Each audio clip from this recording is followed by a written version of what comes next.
Check for traffic before re-entering the highway. Well, so much for on-road driving tips. Now we're going to be moving out for some off-road maneuvers. But to demonstrate the proper techniques, we have an experienced driver to help us.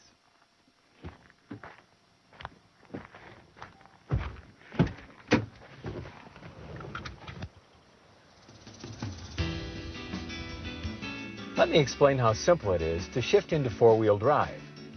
With the standard touch-drive electric shift transfer case, all you do is press this button, labeled 4x4, to shift into four-wheel drive.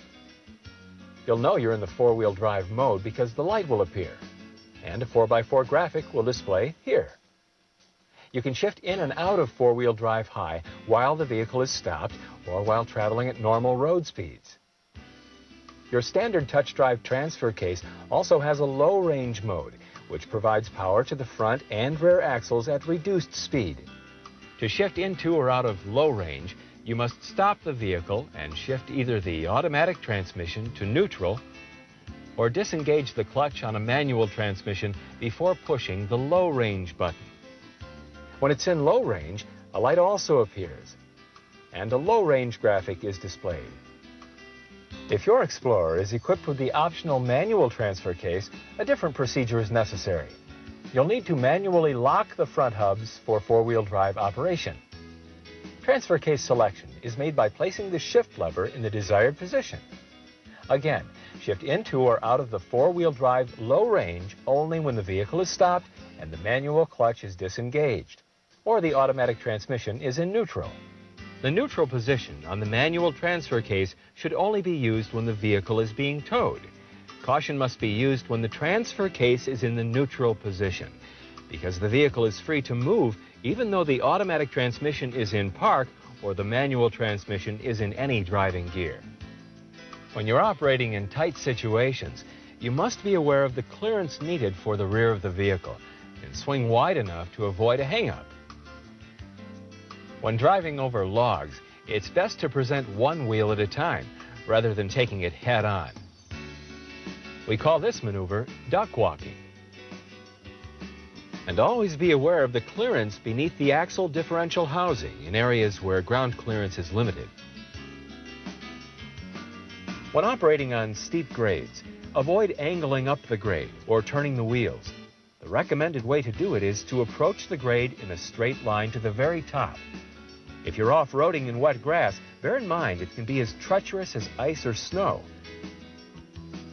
In this situation, especially on steep descents, you should drop into the low-range mode and use the engine for braking. As we recommended for climbing steep grades, you should descend steep grades in a straight line to the bottom and avoid turning the wheel in an angling maneuver. When operating in loose terrain, such as sand, it's important to try to keep all four wheels on the most solid area of the trail. Shift into a lower gear, apply the accelerator slowly, and drive steadily through the soft terrain. If you can, avoid lowering the tire pressures to improve traction. However, if you must reduce tire pressure for whatever reason, make sure you re-inflate the tires before returning to the highway. When driving through mud, be alert for any sudden changes in speed or direction. Even four-wheel drive vehicles can lose traction in slick mud. Also, avoid spinning the wheels, and if you start into a slide, turn the wheels in the direction of the slide to recover. It's wise to hose down the undercarriage as well as the tires after plowing through mud. Before you drive through water, know how deep it is, and avoid water deep enough to completely submerge the wheel hubs. Move slowly to avoid splashing. You could stall out if the ignition system gets wet. When you're clear of the water, be sure to test your brakes. Wet brakes aren't as responsive as dry ones. By touching lightly on the brakes as you continue to move, they'll dry faster. And that's it for off-road tips. You know, there's a lot of natural beauty out there to enjoy. Leaving the land as you found it means that that beauty will be there for others who follow. So, tread lightly.